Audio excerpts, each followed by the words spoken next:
Her name is Blessing. Wherever you are, if you get out of your car, wherever you are, just call out her name. Please help us look for this baby. Probably the one that we're looking for the most right now is a white Dodge Dart with Illinois license plate EG92693.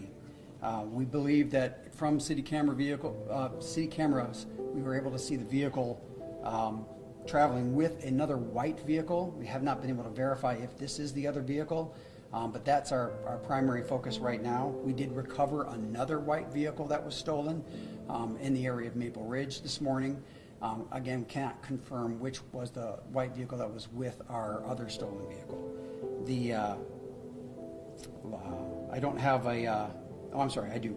If I didn't give you that, it's EG92693, and that was stolen out of Rock Island, last seen on LPR in East Moline at about 1:17 in the morning.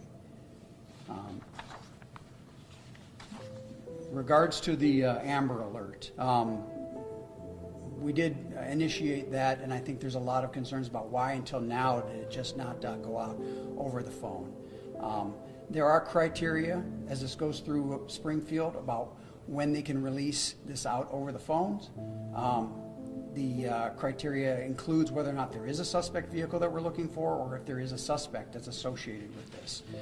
We didn't have those at the time, but that information didn't go out. Beyond that, I'm going to have to refer you to the Illinois State Police because I just don't really have any more information about why it's just now getting out. Chief, is this looking like it was a targeted kidnapping? Was this little girl? Was this a random type of vehicle where it was like, oh, there's a kid in the car, or was somebody after this kid? You know, we obviously aren't going to rule anything out.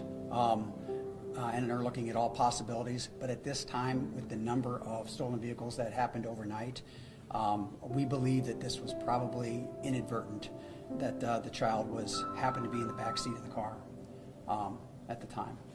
And we're hoping that there are people, even anonymously, that can give us the information about where that child was taken out of the car or where that child is right now. Our hope is that she's safe inside a house nearby in the neighborhoods, and that's why we're going door to door with her picture right now. I can tell you that there was initially a language barrier with our complainants, so some of the information was a little slow to get out, but I think we did get that information out to the Quad Cities as fast as possible.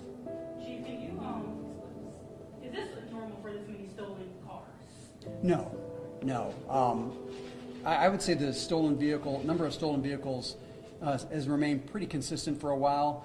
We typically will get one or two in an evening or during the course of a 24-hour period, if that. I can say that there was definitely a lot more that were brought out or were stolen last night. And I don't have the numbers from the other agencies in the Quad Cities, but I believe that they've also had some as well. Is there any particular public tips or reason why you are searching the specific area that you're searching, or is it all connection to those stolen cars? It's all in connection to the stolen vehicles. You know, the tips that we always tell everybody is to keep your doors locked on your cars, even if they're warming up, if you've got another key or a remote start or something like that. I would also caution, there's a lot of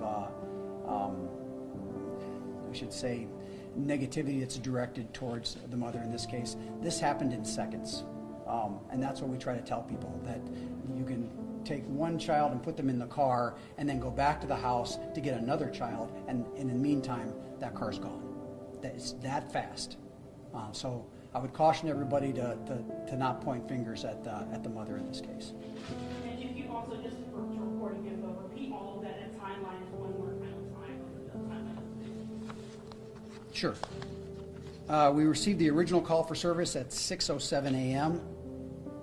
Within a couple minutes, we learned that there was a child in the back seat. The officer arrived on scene at 6:10, so 3 minutes later after getting the call for service. At 6:17, the information that we received through taking that report was put out region-wide on the vehicle. At 6:24 a.m., the vehicle was located at 8th Street and 15th Avenue area, unoccupied.